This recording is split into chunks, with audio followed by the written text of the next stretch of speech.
Yeah, it feels great. A bit strange when I walked in here, but I'm just loving it, and hopefully it's going to be a great year for me. Hi, I'm David Law from the Tennis Podcast. Just as a continuation of that theme, I could imagine coming back here would invoke different types of feelings given what happened the last 2 years. Some great memories, maybe some not so good ones. But what has been going through your mind since you walked back in? Well, I feel like this year was tougher than the other years for sure. Yeah, it's a mix emotions, a bit sad and happy at the same time that I'm back playing on this beautiful surface at this amazing club. I feel like Wimbledon is, for me, is honestly the best place to be in.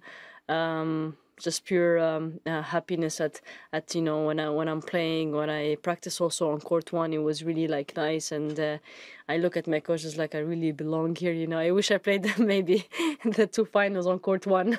It was much, such a cool court. And just wondering how you're feeling physically after Berlin, how you're feeling then and how you're feeling now.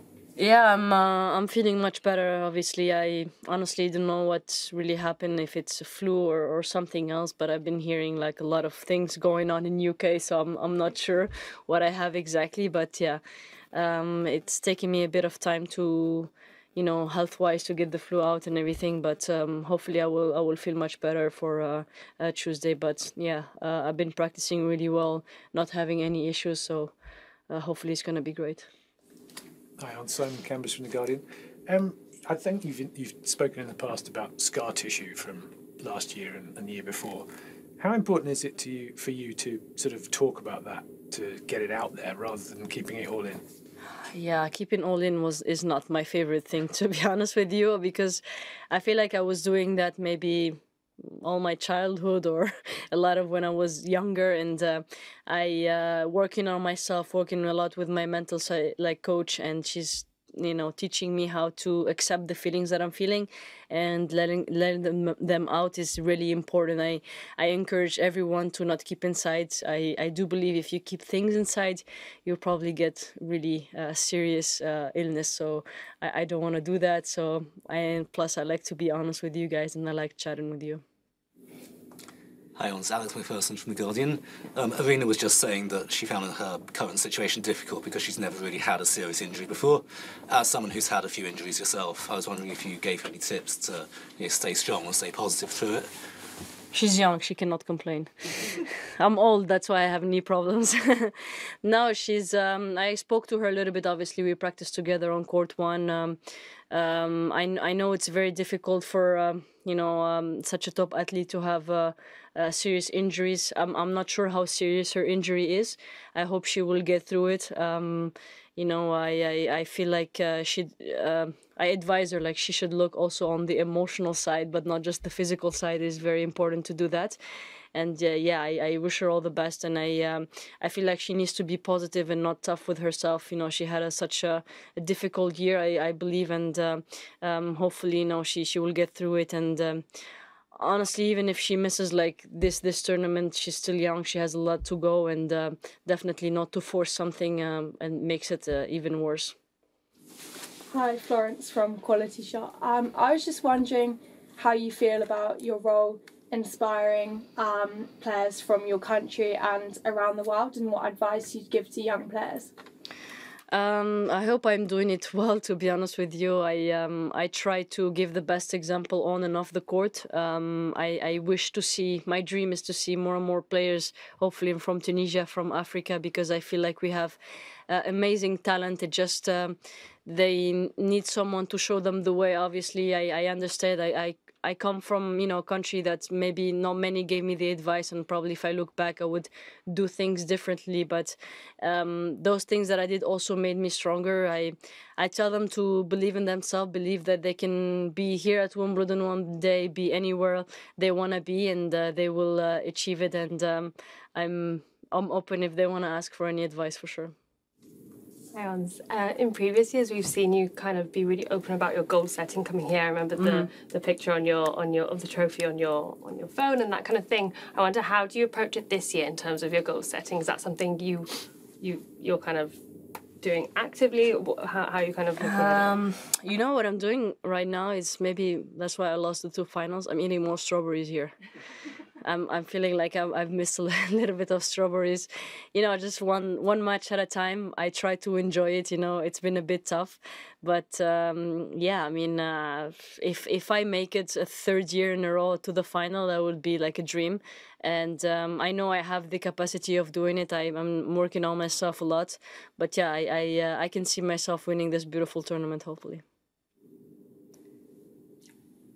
Hi, I'm Ken McGuire from AP. You've represented your country, obviously, several times at the Olympic Games. You decided not to this time around. Do you feel like you're kind of done, more or less, with the Olympics, or are you going to look ahead to 2028? And then, secondly, I think you're planning on playing in Washington. How did it come to be that you're going to play in Washington that week of when you would have been in Paris?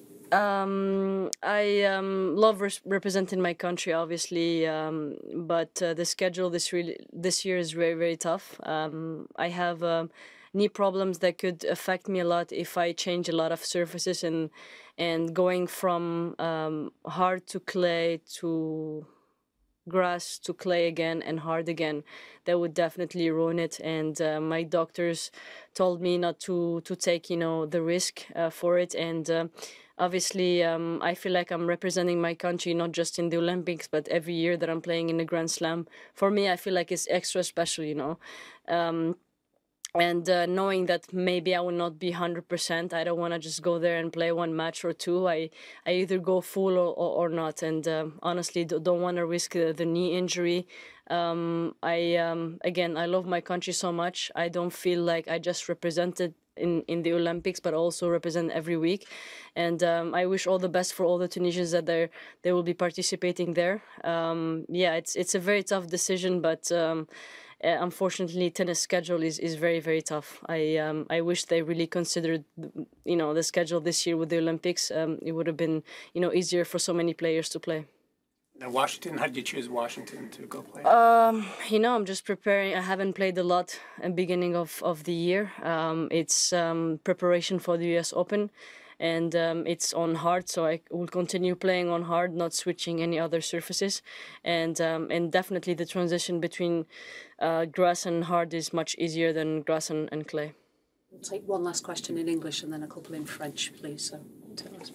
You kind of answered my question, but how tough was that decision, and how long, given that you've had the knee issues all year, right? When did it become clear that it wasn't a good idea for you to go to the Olympics? Well, it started like a bit from I think this year, when I really struggled more with my knee than the years before, and then I was actually just taking it 1 month at a time and trying, you know, to see how it would go. The knee was good a little bit, but yeah, I still have some issue a little bit. So I feel like if I'm gonna push like I did in the beginning of the year, it's not gonna be great news. And learning from the experience of pushing a lot and you know, just never stop.